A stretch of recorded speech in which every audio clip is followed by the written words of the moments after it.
isa na namang madamdaming pagsasalaysay para sa inyo. Tungkol sa ang umaga ni Ina. Tunay na pagmamahal, makabuluhan at puno ng damdamin ang inyong maririnig ngayong araw. Ang bawat linya ay may himig ng pagninilay at pagmamahal upang maramdaman ninyo ang sakripisyo ng isang ina. Ang umaga ni Ina.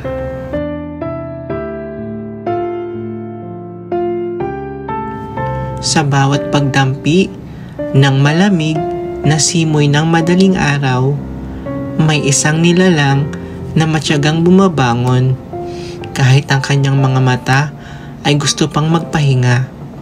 Siya ang ina, ang ilaw ng tahanan, ang unang gumigising, ngunit madalas ang huling nagpapahinga.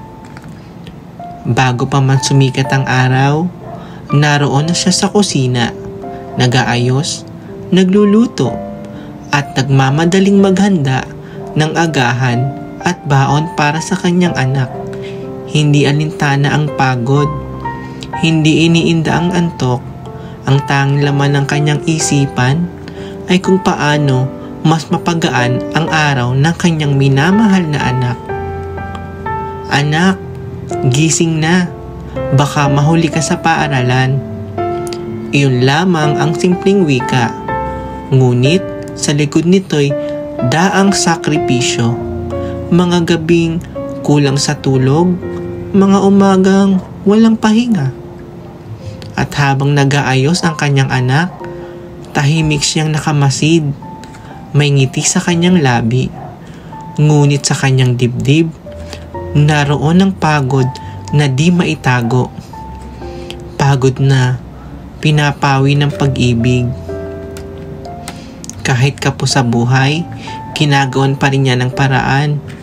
Minsan, ang huling barya ng kanyang pitaka ay inilalagay niya sa kamay ng anak. Sabay sabing, "Anak, eto pambili mo ng merienda." At kahit batid niyang kulang iyon, sa kanyang puso, ang mahalaga ay hindi mauwi sa gutom ang kanyang anak. "Mag-ingat ka, anak." At nang sumara ang pinto, naiwan siyang mag-isa. Tahimik, ngunit may ngiti pa rin sa kanyang labi, sapagkat alam niyang nagampanan niyang muli ang isa sa pinakabanal na tungkulin ng isang ina, ang mag-alaga, mag-asikaso at magparaya. Ilang kabataan pa kaya ang nakakikita ng mga ganitong sakripisyo?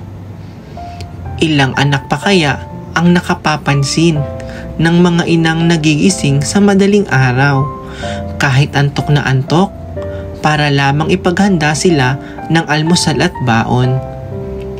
Sana sa bawat subo ng agahan, sa bawat baong tinapay, sa bawat barya na iniaabot ng ina, maalala natin kung gaano kahalaga ang kanilang pagod. Hindi nila hinihingi ang kapalit. Hindi nila kailangan ng gantimpala. Ang tanging nais nila ay makita tayong masaya, ligtas at nagtagumpay sa buhay. Kaya't sa mga kabataan na nakaririnig nito, pakinggan ninyo ang munting paalala. Huwag ninyong baliwalain ang inyong mga ina. Ang bawat pagising nila sa madaling araw ay patunay ng kanilang walang hanggang pagmamahal. Ang bawat baong barya, ang bawat halik sa noo bago ka pumasok, ang bawat sanlitang "mag-ingat ka", iyan ay mga patunay ng kanilang sakripisyo.